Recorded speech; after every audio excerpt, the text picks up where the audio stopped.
Hello, welcome again, welcome back. My name is Kevin Owasu Itoe, and welcome to my blog, um, Teach Yourself Test Automation. So this is day one, right? I'm sitting here on my About Me section, just in case you just dropped onto this video without going through the About Me section, which is where I tell you a little bit about myself and a little bit about why I am going into teaching myself test automation. And also there is the I'll move myself here, homepage section, which again just says a little bit of why I have chosen to go with Selenium Webdriver with Java for my test automation tool, right? My first choice, why I have chosen that, right? But having said that, today is day one, so it's all about install and configure of Java, right? So I have already done a write-up. I've done my research and I've done a write-up and I taught myself how to install and configure Java, right? So hopefully I'm going to pass that information on to you just now. I want to keep these videos really short, right? So there's not much hanging around, right? Installing software is pretty straightforward, right? So let's try to install Java right now, okay? So as per the write-up in my blog, you copy this text, which is Java JDK download. Copy that. Open a Google and search into Google for that particular phrase. So Java JDK, hit enter. Now, there's a few options here. The option you want is this, Java SE downloads, Oracle Technology Network Oracle, right? So you click on that and that should take you to the Oracle official website. So we're now sitting at the Oracle official website, and what we have here is two versions of Java, right? The first, this is the most recent version of Java, so that version is 11.0.1 LTS, right? And there's the not so recent version, so the version before the recent one, and this is 8U191, right?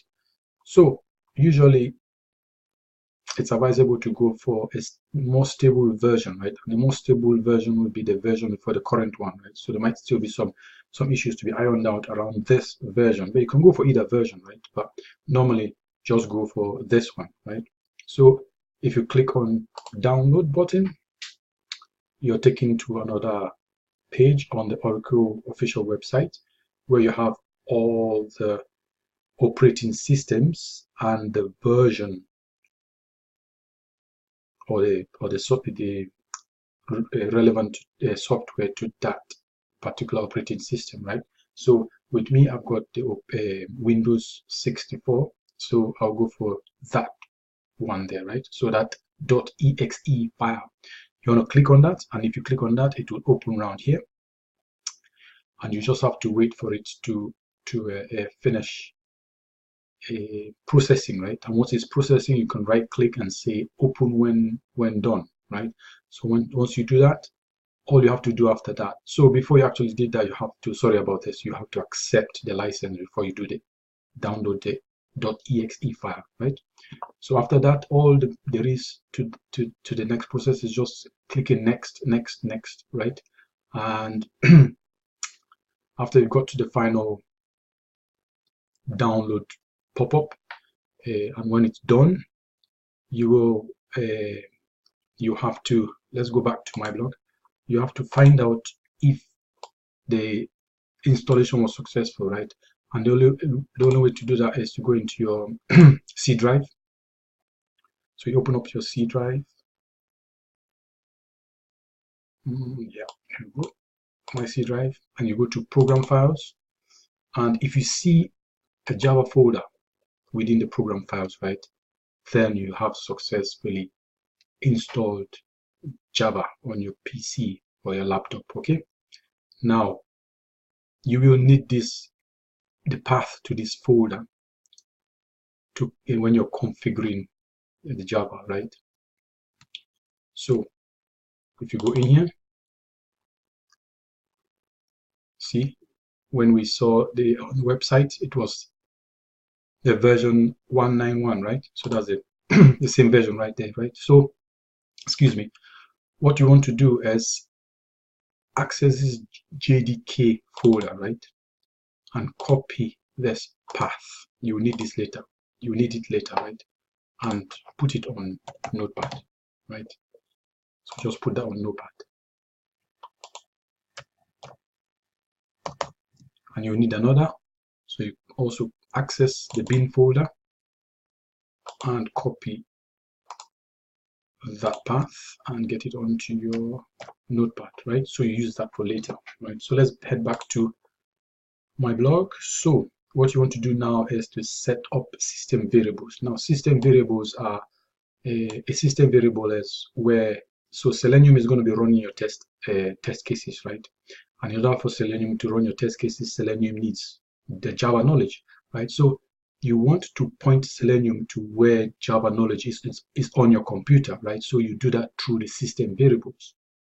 So the paths we've just copied. We have to create a system variable and put those paths to the Java a location on your PC or on your laptop. Okay, so the way you do that is access advanced system settings. So I'll just put that in there and paste. And that comes up like that. And what you want to do, you bring that up and you go to environment variables. You click on that. And I've already done this, right? So I'm just going to show you what I've done, right? So what you want to do is you click new, right? And you can follow on this on the blog, right? In here you enter Java, not Java home, right? So you're configuring a system variable. In the variable name you enter Java home, and in the variable value you enter your first path to the main Java folder, right? So you enter that in there, and all you do is you click OK, right? And I will show you mine. Mine is in here. That's it, right? And you can see that's underscore 191, right? And that's it. That's that. And then there's a second variable you want to set up, right? And to do that, you just look for a system variable in here called path. You highlight the path and then you click edit. And you will not have it in here. So what you want to do, you want to click new. And now you copy our second path. So this now is to the bin folder, not the main Java folder, but the bin folder. So you copy that. You go back to your variable and you paste it in there, right? So I already have mine in here. So you see that? That's the bin folder. I already have mine in here. And once you've pasted that in there, all you click is OK, OK out, and OK out of that, right? And that's you now configured your system variables. So you've given a Selenium. If Selenium comes looking for Java knowledge to execute your test cases, it goes to the system variables and it follows the path and locates and finds the location of Java on your PC or on your laptop. Okay. Now, having done that, you want to check that you have indeed configured your Java correctly, right?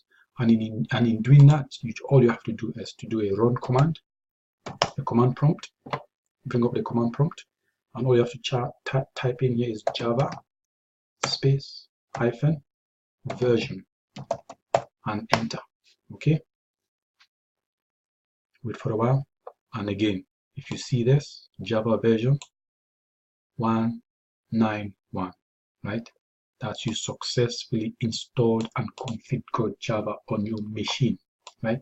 So thank you very much for listening, and don't forget to subscribe to the channel, right? And hit the like button, right? And comment and need some feedback. Yeah, follow the the journey as we go along. Okay, we're trying to teach ourselves a Selenium WebDriver with Java, right? So we're trying to get more technical, right? So thank you again, and we'll see you in day 2. Bye.